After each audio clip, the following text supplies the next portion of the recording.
Bonsoir tout le monde et bienvenue pour ce 5 à 7 de l'Académie des sciences, l'espace à titre 3 dimensions. En fait, aujourd'hui, ce n'est pas un 5 à 7 de l'Académie des sciences uniquement, puisque nous avons aussi l'Académie des beaux-arts. Donc, je suis l'une des deux secrétaires perpétuelles avec Catherine Bréchignac, qui est secrétaire perpétuelle de la première division. Je suis secrétaire perpétuelle de la deuxième division.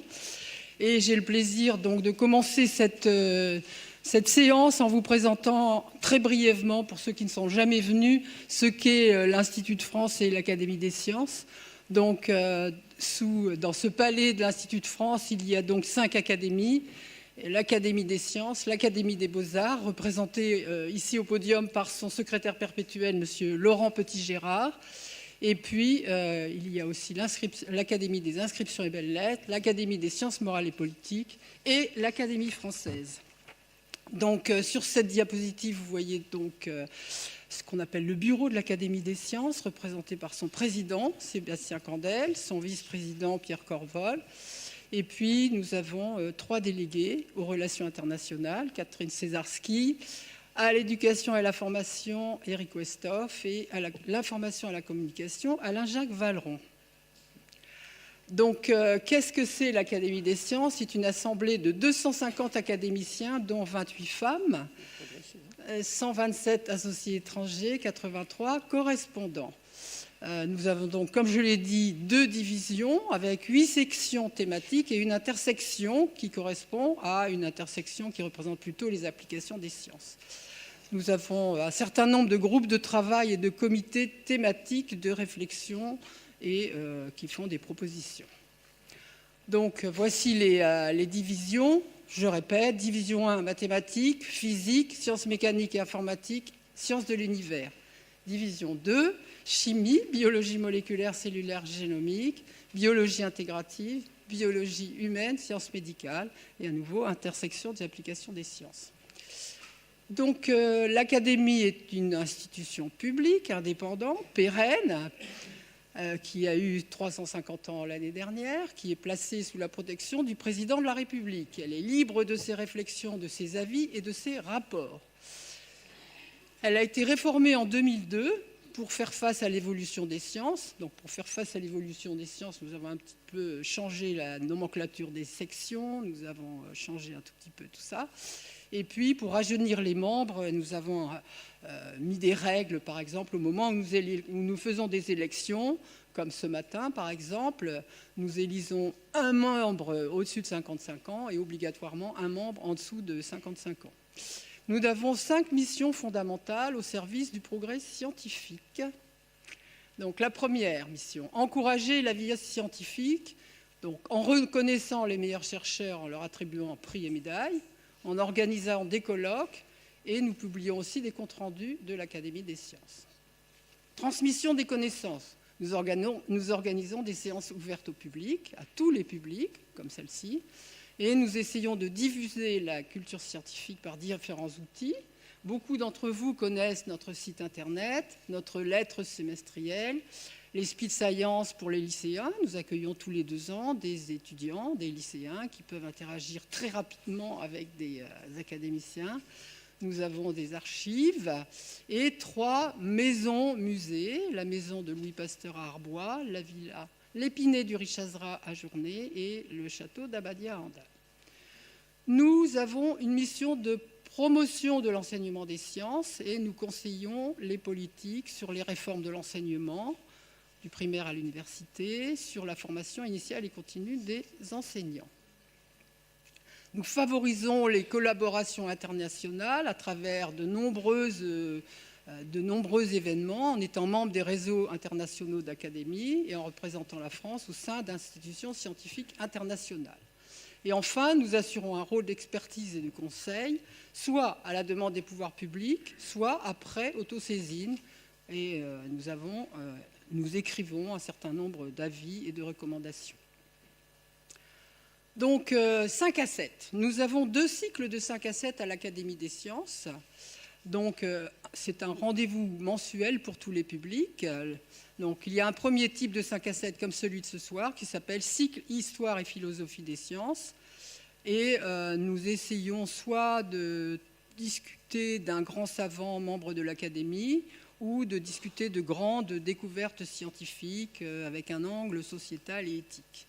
Donc, pour ces séances, nous essayons d'accueillir aussi des lycéens, des étudiants, des classes préparatoires. Donc, aujourd'hui, Étienne Gis va vous présenter la séance, mais nous avons, pour le mois de décembre, en préparation, sous la présidence de Catherine Bréchignac, SCORP de Martinville. Donc, l'autre type de rencontre avec un académicien, ça a été lancé il y a un an, et c'est un rendez-vous avec un seul académicien qui parle pendant 35 à 45 minutes de ce qu'il fait ou de ce qu'il a envie de vous raconter, et il reste avec le public pour une séance de questions-réponses jusqu'à 19h. Donc nous aurons bientôt Françoise Barré-Sinoussi, prix Nobel, découvreuse du virus du sida, puis Guylaine Marsili, et enfin Pierre Léna. Et nous avons déjà le programme pour l'année prochaine, il est sur le site, comme vous voyez. Au mois de janvier, Daniel Louvard, au mois de février, Sébastien Candel, au mois de mars, Sébastien Balibar, au mois de mai, Didier Roux. Au mois de juin, Annie Cazenave, au mois de septembre, Geneviève Amouzny, au mois de novembre, Catherine Césarski, et au mois de décembre, Jean-Marie Laine. Voilà, donc aujourd'hui, nous avons donc le plaisir de coprésider avec le secrétaire perpétuel de l'Académie des Beaux-Arts qui va, je crois, vous dire un petit mot d'accueil. Merci beaucoup, chers consoeurs, merci. Vous savez, à l'Académie des Beaux-Arts, faire un 5 à 7, à mon avis, ce serait plus dangereux que dans les séances. Alors, ce que je voulais vous dire, c'est que cette Académie des Beaux-Arts, évidemment, elle comporte des sections de peinture, de sculpture, de gravure, évidemment de composition musicale, d'architecture, création dans l'audiovisuel, la photographie, et les membres libres où il y a différentes catégories qui ne sont pas représentées dans les autres qui peuvent y être. Je suis d'ailleurs très heureux de voir aujourd'hui plusieurs de mes confrères, évidemment un certain nombre d'architectes, à commencer par Paul Andreu qui va s'exprimer tout à l'heure. Et l'Académie des Beaux-Arts, elle a plusieurs missions. Une mission très importante de conseil de l'État en matière culturelle, où elle a quand même un ensemble de compétences extrêmement variées. C'est une notion qui s'était peut-être un peu distendue avec le temps et que nous sommes en train de remettre fortement à l'ordre du jour. Nous allons d'ailleurs avoir bientôt la visite de la ministre de la Culture qui, en séance de l'Académie, va nous montrer son projet et nous allons pouvoir en discuter avec elle. Nous avons un rôle très important de soutien à des artistes en difficulté auxquels nous tenons énormément, avec des dotations importantes, évidemment de recherche de nouveaux talents par l'intermédiaire de prix, de gestion de musées, notamment Giverny, les magnifiques jardins de Giverny que dirige Hugues Gall, ou bien le musée Marmottan que dirige Patrick de Carolis, notre confrère, qui à eux deux reçoivent plus d'1 million de visiteurs par an, avec des expositions souvent très originales. Je vous recommande d'ailleurs celle actuellement à Marmottan de Monet collectionneur, qui est très impressionnante parce qu'on découvre l'univers privé comme ça de ce peintre au travers les tableaux des autres, de ceux qu'il admirait, de ceux qu'il a souvent achetés, ou des tableaux qu'on lui a offerts. Et puis, nous avons évidemment tout un cycle à la fois de conférences publiques une fois par mois.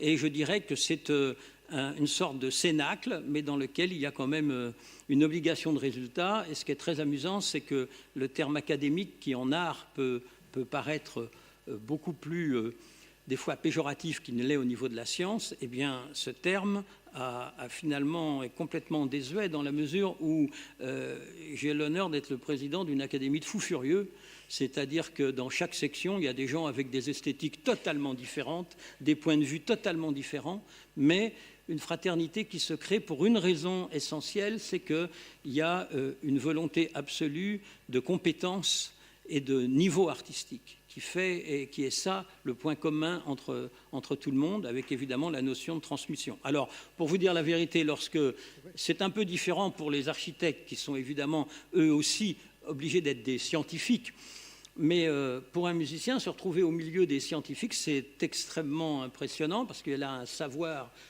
dont on se sent comme des enfants, et en même temps une proximité. Les scientifiques ont toujours été beaucoup plus proches de la musique que les littéraires, curieusement.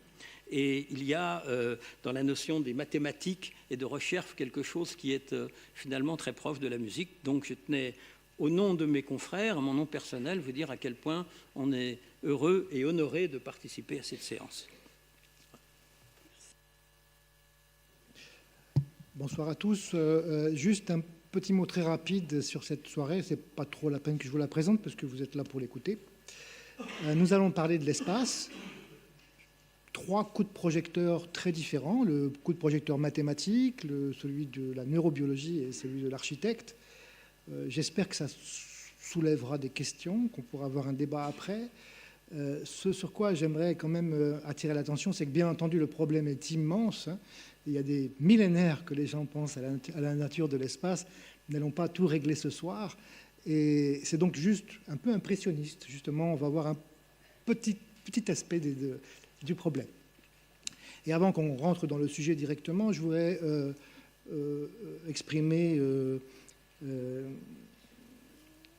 le souvenir de Jean-Pierre Kahn. Jean-Pierre Kahn est un mathématicien extraordinaire qui est décédé malheureusement récemment et qui est à l'origine de ces 5 à 7, cette idée de mélanger histoire, mathématiques, sciences, philosophie, c'est la sienne.